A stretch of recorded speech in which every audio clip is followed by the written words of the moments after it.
ఎవరి సెంటిమెంట్లు వాళ్ళకుంటాయి. మనం పట్టించుకోలేదు గానీ, సుదీర్ఘకాలపు ఉమ్మడి రాష్ట్రంలో తెలంగాణకి అన్యాయం పట్ల ఒకటి తెలంగాణ రాష్ట్ర ఏర్పాటు ఆకాంక్ష అది రాజకీయంగా కేసీఆర్ సాధిస్తే, ఈ ఆకాంక్షలు కాస్త దేశంలోనే దేశ ప్రభుత్వాలకే వ్యతిరేకంగా, రాష్ట్ర ప్రభుత్వాలకే వ్యతిరేకంగా తయారైనోళ్ళు అనేక మంది పుట్టుకొచ్చింది, నక్సల్స్‌గా మారింది తెలంగాణలోనే.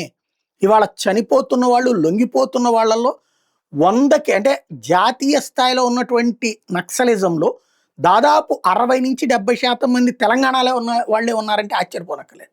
ఆ తర్వాత స్థానాల్లో ఛత్తీస్‌గఢ్, ఒరిస్సా వాళ్ళు ఉన్నారు. అత్యధికం తెలంగాణలో వాళ్ళు ఉన్నారు.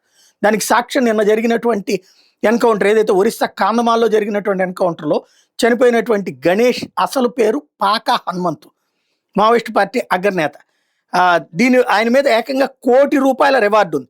దాన్ని బట్టి అర్థం చేసుకోవచ్చు ఎట్లాంటి స్టేజిలో అంటే వీళ్ళెళ్ళి ఇక్కడ పుట్టి, ఇక్కడ పెరిగి ఓ 40 ఏళ్ల క్రితం ఈయన నక్సలిజంలోకి వెళ్ళింది. ఇప్పుడు మిగతా వాళ్ళు కూడా అట్లాగే 30 ఏళ్ళు, 40 ఏళ్ళు. ఇప్పుడు వయసులు పెరిగిపోయి అనారోగ్యాలు దారితీసి దొరికిపోతున్నారా, లేకపోతే లొంగిపోతున్నారు, ప్రాణాలు కోల్పోతున్నారో చూస్తే సుదీర్ఘకాలం పాటు వీళ్ళు ఉన్నారు. అది కూడా ఇక్కడే కాదు, ఛత్తీస్గఢ్ హెడ్లు ఇక్కడోళ్లే, ఒరిస్సా హెడ్లు ఇక్కడోళ్లే, మధ్యప్రదేశ్ హెడ్లు ఇక్కడోళ్లే. దాన్ని బట్టి అర్థం చేసుకోవచ్చు ఏ స్థాయిలో నక్సలిజం తెలంగాణలో వేళ్ళు ఉనుకుని పెరిగిందన్నది. అందుకని ఇప్పుడు కూడా ఆంధ్ర నుంచి వీళ్ళకి సానుభూతితో వచ్చేటటువంటి ట్వీట్లు తక్కువ, తెలంగాణ నుంచి వచ్చే ఎక్కువ.